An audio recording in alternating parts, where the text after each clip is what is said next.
Reha með sig, hvernig útskýrið þið svona framstöðu fyrir ykkar stuðningsmönnum? Það var ekki basic? Bara mættum ekki í kvöld. Þetta er bara, biðst bara afsökunar á þessu. Þetta er ágjör í boði hérna heimavelli að tapa með 40 stigum. Bara mættum ekki til leiks í vörn og það gerist á móti góðu liði að þeir bara salta okkur. Haukarnir spiluðu fast, þeir voru að ýta ykkur allan tímann, þeir voru alltaf að nuða í ykkur. Þeir fengu ekki sömu meðferð hinum meginn frá ykkur.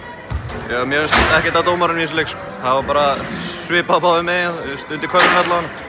En við ættum að vera tilbúinir fyrir þetta. Þetta var nálgulega eins í fyrri leiknum á Ásvöllum og bara til skammar voru ekki tilbúinir fyrir þetta aftur. Framhaldið fyrir ykkur, þetta getur ekki vorið verra. Þú getur nú spint ykkur frá þessum botni. Já, þetta var svona líka fyrir áramót. Það töpuðum stórt á móti, komum tilbaka á móti Tindastól. Við ætlum bara að nýta þennan tíma vel sem er núna þessar 2 vikur og undirbúa okkur fyrir play-offs og komum með látnum þar inn. Takk fyrir þetta. Takk.